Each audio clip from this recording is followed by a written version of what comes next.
buhay ng isang tao na hindi pa man din siya visible, hindi pa gaano nakikita, very famous na. Tulad na lamang ni Lucky Manzano. Nalala ko nun, tuwing manonood ako ng show ni Mayor Vilma Santos, ang ending niya lagi, I love you, Lucky! I love you, Lucky! Famous na siya, hindi pa siya nakikita. Tama ka, Tin. Alam mo, at alam niyo po mga kaibigan, pagdating ni Lucky dito sa studio, tinanong namin siya, ano bang gusto mong itawag namin sa'yo, Lucky o Luis? Sabi niya, any name. Just don't call me, I love you, Lucky. He's very funny. He's a very funny young man, napakatalino. Pero, Tintin, mga kaibigan, ang aking natutunan kay Luis nung aming pag-uusap ay yung kanyang pagiging bukas sa maaaring mangyari, sa mga posibilidad na maaaring ibigay sa atin ng buhay.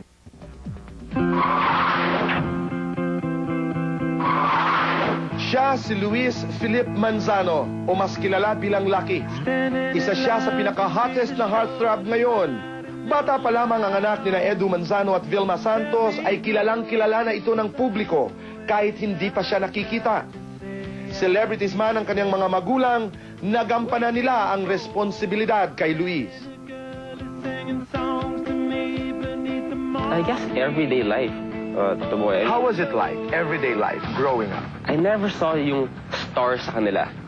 Nakikita ko sila sa TV, pero pagdating sa bahay, Vilma Santos is Vilma Santos, my mother. Edu Manzano is Edu Manzano, my father. Anong klaseng relasyon meron ka kay Eduardo? Practically the same with my dad. I mean, kumigimik kami, tatawag siya sa akin, punta ako sa house niya, kakain lang ako doon. More buddy-buddy, but kailangan doon talaga yung respect. Tell us about them. Kumusta sila sa bahay? I mean, mommy ko, syempre, may show before, di ba, mga movies. Pero sa bahay, makita mo, nakaupo lang yan, nanonood ng TV. Strict? Hindi naman. She cares, pero hindi siya nakikialam sa buhay. But she talks to you, She talks to me, we talk. Si V yung tipong iuupo ka, di ba? Iuupo ka, kakausapin ka, kung may problema ka, may problema. Okay. Typical mag-uusap kayo. Isang karanasan ang pag-uusap ninyo ng mami mo na hindi mo makalimutan? I guess, I think about love. Talaga? Like, parang mahirap din intindihan ng babae talaga eh. So, tinanong mo ang mami? Yeah, ang mommy ko. Dahil syempre, kahit sabihin natin medyo biased yung sagot niya, mas makakatulong siya i-explain kung ano yung nangyari. Anong klaseng boyfriend ka? Anong klaseng manliligaw si Luis? Makulit ako. Gaano Makulit ako. I mean, tatawagan kita walang hinto. Dadalhan kita ng food. Kahit ano. Di kita hihintuan. Hanggat hindi ka sumasagot. Hanggat bigyan mo ko yung yes niya. Ano yung tipo ng babae? I mean, do you have a certain type? Wala akong certain type eh. I guess, one requirement for me talaga is a sense of humor. Pwede sumakay sa kakulitan ko. Because ako, I'm a kid at heart. Minsan na rin siyang pumasok sa seryosong relasyon.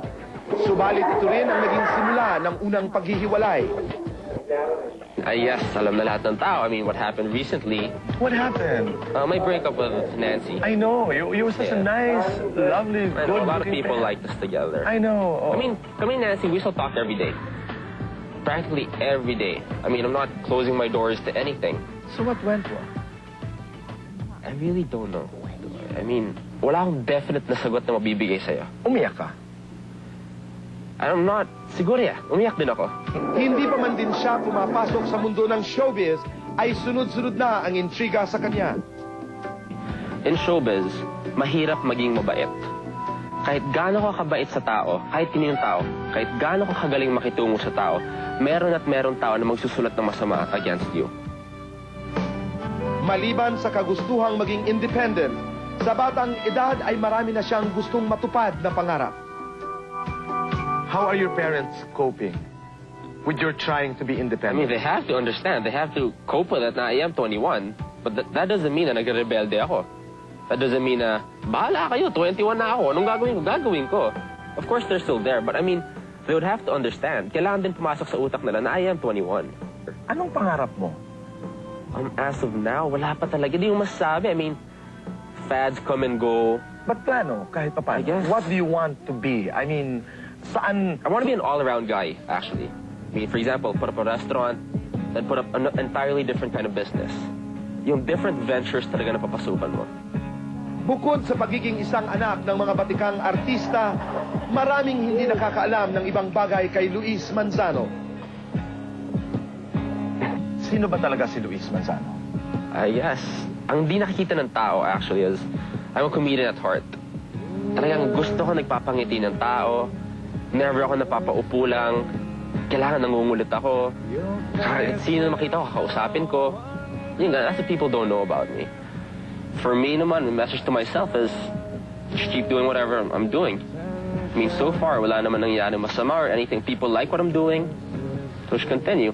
Masasabing si Luis ay larawan ng isang simpleng kabataan. Sa kabila ng kasikatan ng kanyang mga magulang, hindi niya ito ipinagmayabang kailanman.